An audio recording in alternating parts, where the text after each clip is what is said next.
کتاب نروان کا دروازہ باب نمبر 4۔ اپنی بنیادی ہیئت میں ذہن نہایت پاکیزہ ہے۔ جب موسم سرما میں ساکت پانی کو ہوا ہلاتی ہے، یہ برف کی صورت ایک پتھر کی شکل اور ساخت اختیار کر لیتا ہے۔ جب بھٹکے ہوئے لوگ تشریحی خیالات کی وجہ سے پریشان ہو جاتے ہیں، وہ جو ابھی تک غیر واضح ہے بہت سخت اور ٹھوس میں بدل جاتا ہے۔ اپنی بنیادی ہیئت میں ذہن نہایت پاکیزہ ہے۔ وہ کبھی سنسار یا نروان کی ناپاکیوں کے کارن آلودہ نہیں ہو سکتا۔ ذہن نہایت پاکیزہ ہے۔ وہ کبھی سنسار یا نروان کی ناپاکی کے کارن آلودہ نہیں ہو سکتا۔ کیچڑ کی گہرائی میں ایک قیمتی ہیرا نہیں چمکے گا گرچہ وہ روشنی کا حامل ہے۔ علم تاریکی میں نہیں چمکتا، مگر جب تاریکی منور ہو جاتی ہے تو تاریکی فوراً ختم ہو جاتی ہے۔ ٹہنیاں بیج سے نمو پاتی ہیں اور پتے ٹہنیوں سے۔ وہ جو ذہن کو ایک یا کئی کی حدود میں سوچتا روشنی کو پرے پھینکتے ہوئے دنیا میں داخل ہوتا ہے، یا وہ جو بھڑکتی ہوئی آگ میں کھلی آنکھوں سے چلتا ہے، کون ہمدردی کا زیادہ مستحق ہے؟ او ہستی کا حسن، اس کا خالص انبساط، خوشی، نغمہ، رقص! لیکن ہم یہاں نہیں ہیں۔ ہم اپنی موجودگی کو ظاہر تو کرتے ہیں، تاہم ہم ہمیشہ تقریباً غیر موجود ہی رہتے ہیں، کیونکہ ہم ہستی سے رابطہ کھو چکے ہیں۔ اس میں ہم اپنی جڑیں کھو چکے ہیں۔ ہم ایک جڑ سے اکھڑے ہوئے درخت کی مانند ہیں۔ اب ہمارا چوب رس شیرہ نہیں بہتا اور رس بھی خشک ہو چکا ہے۔ اب ہم پر پھول یا پھل نہیں آئیں گے، نہ ہی پرندے پناہ کے لیے ہمارے پاس آئیں گے۔ ہم مر چکے ہیں، کیونکہ ہم تو ابھی پیدا ہی نہیں ہوئے۔ ہم نے جسمانی پیدائش کو ہی اپنی پیدائش مان لیا ہے۔ یہ ہماری پیدائش نہیں ہے۔ ہم اب بھی ایک امکانی قوت کے طور پر موجود ہیں۔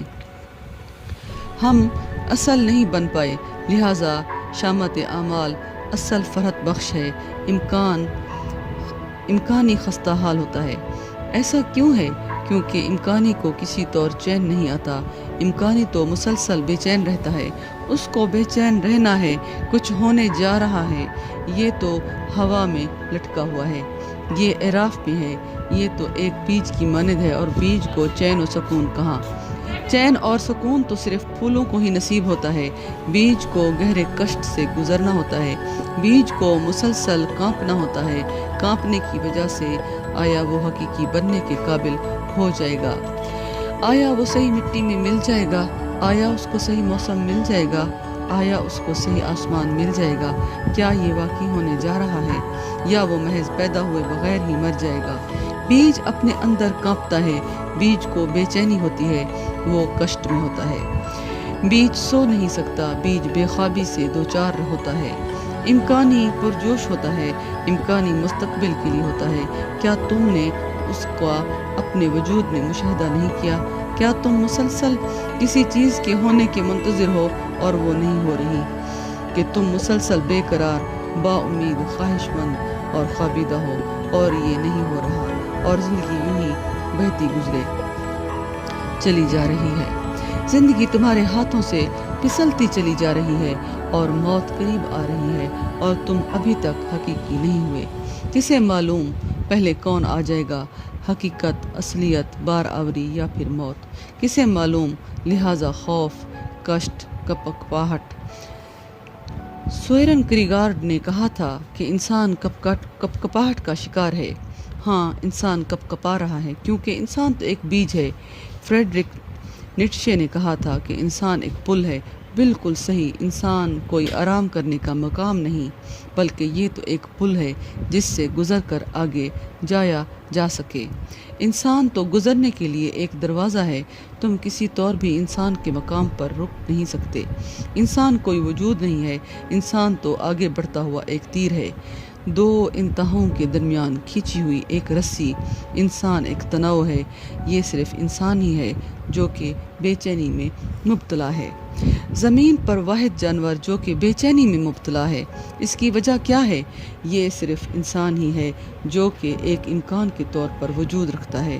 کتا ایک حقیقت ہے، وہاں اور کچھ بھی واقع ہونے نہیں جا رہا۔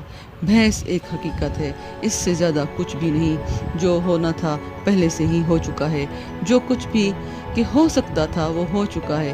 تم بھینس سے ہرگز یہ نہیں کہہ سکتے تم ابھی تک بھینس نہیں بنی ہو، یہ حماقت ہوگی۔ تاہم تم انسان سے کہہ سکتے ہو تم ابھی تک انسان نہیں بنے، تم نامکمل ہو۔ تم کتے کو ایسا نہیں کہہ سکتے تم نامکمل ہو، ایسا کہنا بے وقوفی ہوگی۔ تمام کتے پوری طرح مکمل ہیں۔ انسان کے پاس امکان ہے، مستقبل انسان ایک شگاف ہے اور ایک مسلسل خوف بھی، خواہ ہم اسے مانے یا نہ، خواہ اب کی بار بھی اسے مانے یا نہ۔ اس سے پہلے کتنی بار ہم اسے کھو چکے ہیں، کیا ہم پھر سے اسے کھونے جا رہے ہیں؟ اسی وجہ سے ہم خوش نہیں ہیں۔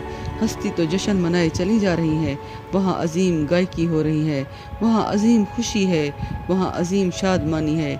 کل ہستی ہمیشہ سے ہی عیش و عشرت میں ہے، یہ تو عید کا سماں ہے۔ کل ہستی ہر لمحہ ایک انزال میں ہے، کسی نہ کسی طور انسان ہی اجنبیت کا شکار ہو چکا ہے۔ انسان اپنی معصومیت کی زبان بھول چکا ہے، انسان بھول چکا ہے کہ ہستی کے ساتھ کیسے مطابقت کرنی ہے۔ انسان بھول چکا ہے کہ اس نے اپنے ہی ساتھ کیسے مطابقت کرنی ہے۔ اپنے ساتھ مطابقت کا مطلب ہی مراقبہ ہے۔ ہستی کے ساتھ مطابقت کرنا ہی عبادت ہے، دعا ہے۔ انسان اپنی ابتدائی زبان بھول چکا ہے، اسی لیے ہم اجنبی دکھائی پڑتے ہیں، اپنے ہی گھروں میں اجنبی، اپنے آپ سے بھی بیگانے۔ ہم نہیں جانتے کہ ہم کون ہیں، اور ہم یہ بھی نہیں جانتے کہ ہم کیوں، کس لیے ہیں، اور ہم یہ بھی نہیں جانتے کہ ہم کیوں جیے چلے جا رہے ہیں۔ یہ تو ایک لا مختتم انتظار دکھائی دیتا ہے، ایک نجات دہندہ کا انتظار۔ کوئی بھی نہیں جانتا کہ آیا نجات دہندہ آئے گا بھی یا نہیں۔ دراصل یہ نجات دہندہ ہے کون؟ کوئی بھی نہیں۔ کوئی بھی نہیں جانتا کہ آیا نجات دہندہ آئے گا بھی یا نہیں۔ دراصل یہ نجات دہندہ ہے کون؟ کوئی بھی نہیں جانتا۔ تاہم اس کو کسی کا انتظار تو کرنا ہے، تو وہ ایک آئیڈیا تخلیق کرتا ہے اور پھر اس کا انتظار کرتا ہے۔ خدا ہے وہ آئیڈیا، جنت ہے وہ آئیڈیا، نروان ہے وہ آئیڈیا۔ اس کو انتظار کرنا ہوتا ہے کیونکہ اس کو کسی نہ کسی طور اپنے وجود کو بھرنا ہوتا ہے، ورنہ وہ اپنے آپ کو بہت خالی محسوس کرتا ہے۔ انتظار مقصد کو ایک احساس اور ایک سمت عطا کرتا ہے۔ تمہیں اچھا لگتا ہے، کم از کم تم انتظار تو کر رہے ہو۔ یہ ابھی تک ہوا نہیں، تاہم یہ کسی روز ہونے والا ہے۔ وہ کیا ہے جو کہ ہونے جا رہا ہے؟ ہم نے تو درست سوال بھی نہیں اٹھایا، تو درست جواب کے بارے میں کیا کہا جا سکتا ہے؟ ہم نے درست سوال بھی نہیں پوچھا، اور یاد رکھو ایک بار جب درست سوال پوچھا جائے گا تو درست جواب زیادہ دور نہیں ہے، یہ تو وہیں پاس ہی نکر میں موجود ہے۔ دراصل یہ تو خود درست سوال میں ہی چھپا ہوا ہے۔ اگر تم درست سوال پوچھتے چلے جاؤ گے تو تمہیں اپنے سوال پوچھنے میں ہی درست جواب مل جائے گا۔ تو پہلی بات جو میں آج تمہیں بتانے جا رہا ہوں وہ یہ ہے کہ ہم کھو رہے ہیں، ہم مسلسل کھو رہے ہیں، کیونکہ ہم نے ذہن کو ہستی کے ساتھ متعلق ہونے میں ایک زبان کے طور پر لیا ہے، اور ذہن اپنے آپ کو ہستی سے کاٹ کر الگ کرنے کا ایک ذریعہ ہے۔ یہ تو اپنے آپ کو ایک طرح سے بند کرنا ہے، یہ اپنے آپ کو چالو رکھنا ہے۔ یہ اپنے آپ کو چالو رکھنا نہیں ہے، سوچنا رکاوٹ ہے۔ سوچیں تمہارے گرد دیواریں چین کی مانند ہیں اور تم خیالات کے ذریعے انہیں ٹٹول رہے ہو۔ تم حقیقت کو چھو نہیں سکتے، یہ نہیں کہ حقیقت کہیں بہت دور ہے، خدا تو تمہارے بہت ہی قریب ہے، زیادہ سے زیادہ ایک دعا کی دوری پر۔ مگر اگر تم کچھ سوچنے، غور فکر کرنے، تجزیہ کرنے، تشریح کرنے، فلسفیانہ گتھیاں سلجھانے کا کام کر رہے ہو تو تم اس سے دور اور دور اور دور ہٹنا شروع کر دیتے ہو۔ تم حقیقت سے دور ہٹتے چلے جاتے ہو، کیونکہ جتنے زیادہ خیالات تمہارے پاس ہوں گے اتنا ہی ان میں سے دیکھنا مشکل ہوتا جاتا ہے۔ وہ بہت زیادہ دھند پر پیدا کر دیتے ہیں، وہ اندھا پن پیدا کر دیتے ہیں۔ یہ تانترا کی بنیادوں میں سے ایک ہے کہ ایک سوچنے والا ذہن کھونے والا ذہن ہوتا ہے، کہ سوچنا حقیقت سے متعلق ہونے کی زبان نہیں ہے، تو پھر حقیقت سے متعلق ہونے کی زبان ہے کیا؟ نہ سوچ نہ بے خیالی، حقیقت کے سامنے الفاظ بے معنی ہوتے ہیں، خاموشی بامعنی ہوتی ہے، خاموشی حاملہ ہوتی ہے، الفاظ تو محض مردہ ہوتے ہیں۔ تمہیں خاموشی کی زبان سیکھنا ہوگی، اور تب بالکل کچھ ایسا ہوتا ہے، تم اپنی ماں کی کوکھ میں تھے، اس کو تم پوری طرح سے بھول چکے ہو، تاہم 9 ماہ تک تم ایک لفظ بھی نہیں بولے، حالانکہ گہری خاموشی میں تم اکٹھے تھے اپنی ماں کے ساتھ، تم ایک تھے، تمہارے اور تمہاری ماں کے بیچ کوئی رکاوٹ نہ تھی، تم ایک الگ وجود کے طور پر موجود نہیں تھے۔ اس گہری خاموشی میں تم اور تمہاری ماں ایک تھے، وہاں پر ایک زبردست وحدت تھی، وہ اتحاد نہیں تھا، وہ وحدت تھی، تم 2 نہیں تھے، اس لیے وہ اتحاد نہیں تھا، یہ تو محض ایک وحدت تھی، تم 2 نہیں تھے۔ جس روز ایک بار پھر سے تم خاموش ہو جاؤ گے، وہی ہوگا تم ایک بار پھر ہستی کی کوکھ میں جا گرو گے، ایک بار پھر تم اس سے متعلق ہو جاؤ گے، تم ایک بالکل ہی نئے طریقے سے اس سے متعلق ہو جاؤ گے۔ یہ کسی طور بھی کوئی نیا طریقہ نہیں ہے، کیونکہ اس سے تم اپنی ماں کی کوکھ سے ہی واقف تھے، تاہم تم اسے بھول چکے ہو۔ یہ ہے میری مراد جب میں کہتا ہوں کہ تم تعلق کی زبان بھول چکے ہو، یہ ہے وہ طریقہ جیسے کہ تمہارا تعلق اپنی ماں کے ساتھ اس کی کوکھ میں تھا۔ تمہاری ہر حرکت تمہاری ماں تک پہنچتی تھی، اور ماں کی ہر حرکت تم تک پہنچتی تھی۔ وہاں ایک سادہ اتفاق رائے تھا، تمہاری ماں اور تمہارے بیچ کوئی غلط فہمی موجود نہ تھی۔ غلط فہمی تو صرف تب ہوتی ہے جب اس میں سوچ در آتی ہے۔ سوچے بنا تم کسی کو غلط کیوں کر کہہ سکتے ہو؟ کیا تم ایسا کر سکتے ہو؟ اگر تم میرے بارے میں سوچتے نہیں تو کیا تم مجھے غلط کہہ سکتے ہو؟ تم کیوں کر کسی کو غلط کہہ سکتے ہو؟ اور اگر تم سوچتے ہو تو تم مجھے کیوں کر سمجھ سکتے ہو؟ ناممکن، جس پل تم سوچتے ہو تم تشریح کرنا شروع کر دیتے ہو، جس پل تم سوچتے ہو تو پھر تم مجھ پر سے نظریں ہٹا لیتے ہو، تم مجھ سے بچ رہے ہوتے ہو، تم اپنے خیالات کے پیچھے چھپ رہے ہوتے ہو۔ تمہارے خیالات تمہارے ماضی سے آتے ہیں۔ میں تو یہاں پر حاضر ہوں، میں تو یہاں ابھی بیان کر رہا ہوں، اور تم اپنے ماضی کو اٹھائے پھرتے ہو۔ تمہیں آکٹوپس کے بارے لازماً معلوم ہوگا، جب کبھی وہ چھپنا چاہتی ہے وہ اپنے گرد ایک کالی سیاہی چھوڑتی ہے۔ کالی سیاہی کا ایک بادل، تب اسے کوئی بھی نہیں دیکھ پاتا، بس وہ اپنے ہی پیدا کردہ کالی سیاہی کے بادل میں چھپ جاتی ہے۔ یہ اس کا ایک حفاظتی انتظام ہوتا ہے۔ بالکل ایسا ہی ہوتا ہے جب تم اپنے گرد خیالات کا بادل پیدا کر لیتے ہو، تم اس میں کھو جاتے ہو، تب نہ تم کسی سے متعلق ہوتے ہو اور نہ کوئی تم سے متعلق ہوتا ہے۔ ذہن سے متعلق ہونا ناممکن ہے، تم صرف شعور سے متعلق ہو سکتے ہو۔ شعور کا کوئی ماضی نہیں ہوتا، ذہن سوائے ماضی کے اور کچھ بھی نہیں ہے۔ تو پہلی بات جو تانترا کہتا ہے یہ ہے کہ تمہیں انزال کی زبان سیکھنی ہوگی۔ ایک بار پھر جب بھی تم کسی عورت یا مرد سے پیار کر رہے ہوتے ہو تو کیا ہوتا ہے؟ چند ثانیوں کے لیے یہ بہت ہی نایاب ہے۔ جیسے جیسے انسان زیادہ سے زیادہ مہذب ہوتا جا رہا ہے، یہ نایاب تر سے نایاب ترین ہوتا جا رہا ہے۔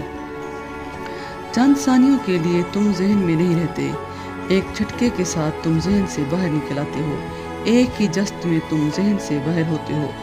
انزال کے ان چند سیکنڈ کے لیے جب تم ذہن سے باہر ہوتے ہو، تم پھر سے اس کے متعلق ہو جاتے ہو، تم پھر سے کوکھ میں واپس لوٹ آتے ہو، اپنی عورت کی کوکھ میں یا اپنے مرد کی کوکھ میں۔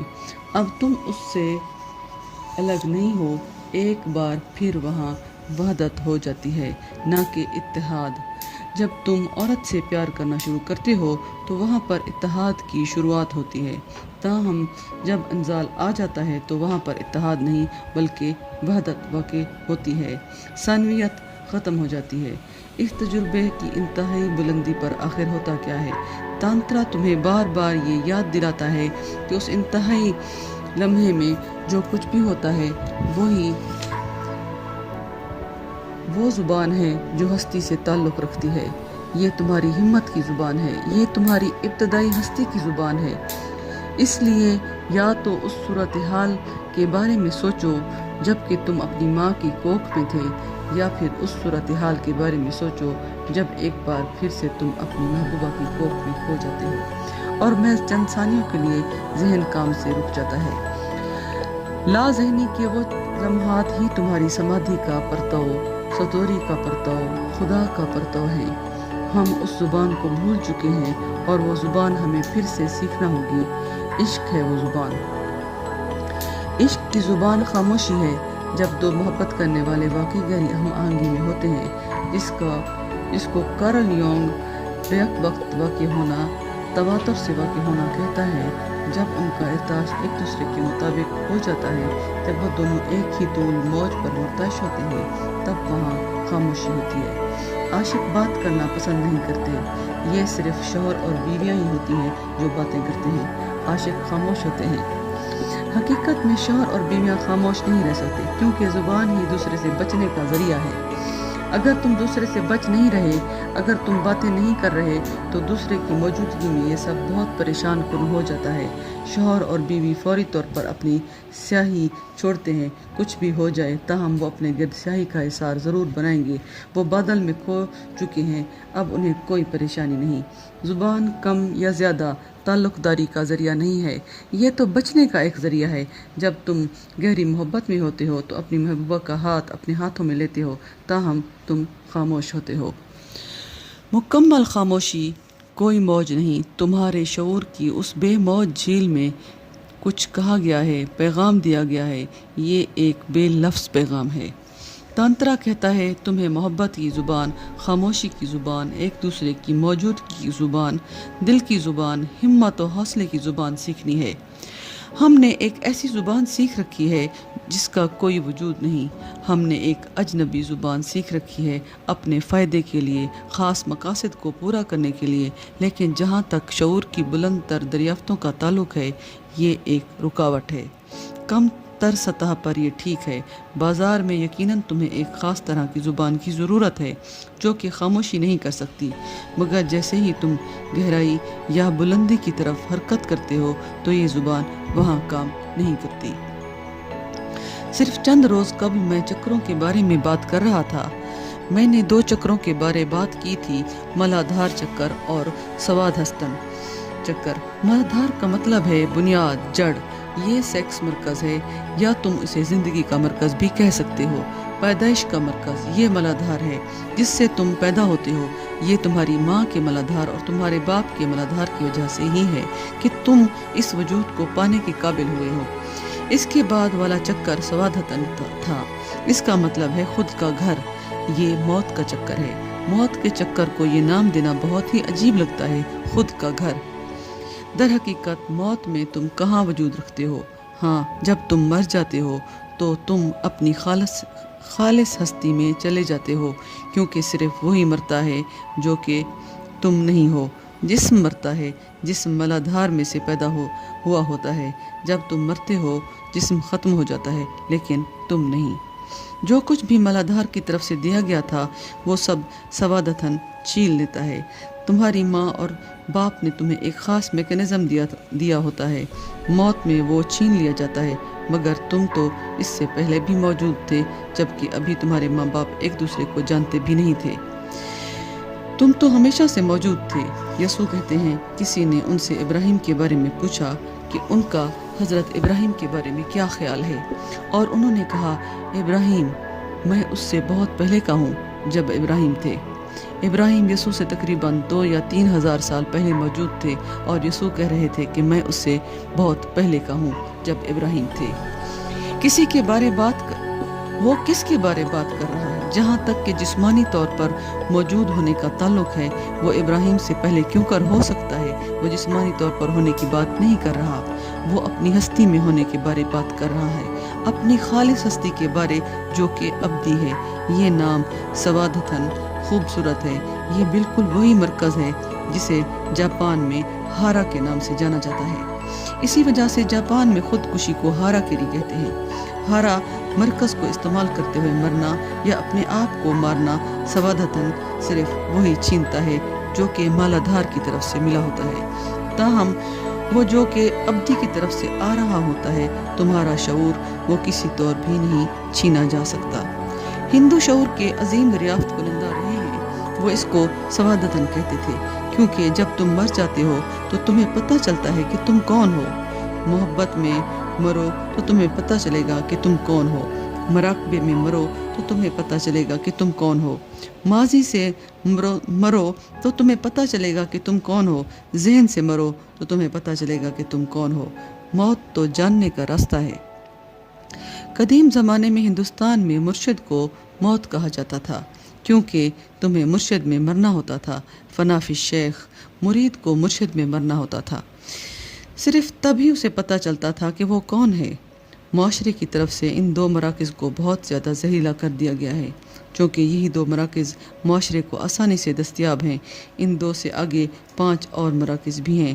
تیسرا مانی پورا، چوتھا اناہتا، 5واں مسودھی، چھٹا اجنا اور 7واں سہسار۔ تیسرا مرکز مانی پورا تمہارے تمام تر جذبات اور ترنگ کا مرکز ہے۔ مانی پور میں ہم اپنے جذبات کو دبائے چلے جاتے ہیں۔ اس کا مطلب ہے ڈائمنڈ۔ زندگی ترنگ، جذبات، ہنسنے، رونے، آنسو بہانے اور خوش ہونے کی بدولت ہی اپنی قدر رکھتی ہے۔ زندگی ان تمام باتوں کی وجہ سے ہی قیمتی ہے۔ یہ سب زندگی کا فخر ہے۔ اسی وجہ سے یہ چکر مانی پورا کہلاتا ہے، ڈائمنڈ چکر۔ صرف انسان ہی اس قیمتی ہیرے کو پانے کے قابل ہے۔ جانور کہکا نہیں لگا سکتے، قدرتاً وہ رو بھی نہیں سکتے۔ آنسو ایک مخصوص قدر ہے جو کہ صرف انسان کو ہی میسر ہے۔ آنسوؤں کا حسن، خوشی کا حسن، آنسوؤں کی شاعری اور خوشی کی شاعری صرف انسان کو ہی میسر ہے۔ دوسرے تمام جانوروں کا وجود صرف 2 چکروں پر منحصر ہے، ملادھار اور سوادتن۔ وہ انہی 2 کے بیچ پیدا ہوتے ہیں اور مر جاتے ہیں، اس سے زیادہ کچھ نہیں۔ اگر تم بھی صرف پیدا ہوتے ہو اور مر جاتے ہو تو تم بھی ایک جانور ہو۔ تم ابھی تک انسان نہیں ہوئے، اور بہت سے لاکھوں لوگ صرف ان 2 چکروں میں ہی وجود پذیر ہیں، وہ ان سے آگے کبھی نہیں گئے۔ ہمیں جذبات کو دبانا سکھایا گیا ہے، ہمیں سکھایا گیا ہے کہ جذباتی نہیں ہونا، ہمیں سکھایا گیا ہے کہ جذباتیت کی کوئی قیمت نہیں۔ عملی بنو، سخت بنو، نرم نہ بنو، کمزور نہ بنو، بصورت دیگر تمہارا استحصال کیا جائے گا۔ سخت بنو، تاہم یہ ظاہر کرو کہ تم سخت ہو، تاہم یہ دکھاوا کرو کہ تم خطرناک ہو۔ تم کوئی نازک مخلوق نہیں ہو، اپنے ارد گرد ایک خوف پیدا کیے رکھو۔ ہنسو نہیں، کیونکہ اگر تم ہنسے تو تم اپنے گرد خوف پیدا نہیں کر سکو گے۔ رونا نہیں، اگر تم رو گے تو تم یہ ظاہر کرو گے کہ تم خود خوف زدہ ہو۔ اپنی انسانی حدود کو مت ظاہر کرو، دکھاوا کرو کہ تم مکمل ہو۔ تیسرے مرکز کو دباؤ اور تم فوجی بن جاؤ گے، ایک انسان نہیں بلکہ ایک فوجی، فوج کا ایک سپاہی، ایک مصنوعی انسان۔ تیسرے مرکز کو سکون بہم پہنچانے کے لیے تانترا میں بہت کام کیا گیا ہے۔ جذبات کو پرسکون کرنے کے لیے ان میں تخفیف کی جاتی ہے۔ جب تم محسوس کرو کہ تمہارا من رونے کو کرتا ہے تو تمہیں رو لینا چاہیے۔ جب تمہارا من ہنسنے کو کرے تو تمہیں ضرور ہنسنا چاہیے۔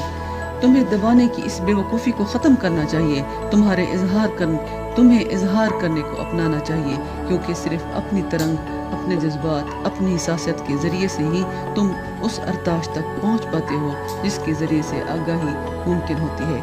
کیا تم نے اسے دیکھا نہیں؟ تم جتنا چاہو کہہ سکتے ہو اور کچھ بھی کہا نہیں جاتا، مگر تمہارے رخسار پر ایک آنسو ڈھلکتا ہے اور سب کچھ بیان ہو جاتا ہے۔ ایک آنسو بہت کچھ کہہ سکتا ہے۔ تم گھنٹوں باتیں کرتے ہو اور کچھ بھی نہیں ہوتا، اور ایک آنسو سب کہہ دیتا ہے۔ تم کہہ چلے جا سکتے ہو میں بہت خوش ہوں اور یہ اور وہ، مگر تمہارا چہرہ اس سے متضاد ظاہر کر رہا ہوتا ہے۔ ایک معمولی کہہ کہا، ایک حقیقی اور اصلی کہہ کہا، اور تمہیں کچھ بھی اور کہنے کی ضرورت نہیں رہتی۔ کہہ کا سب کچھ کہہ دیتا ہے۔ جب تم اپنے دوست کو دیکھتے ہو تمہارا چہرہ روشن ہو جاتا ہے، خوشی سے چمکنے لگتا ہے۔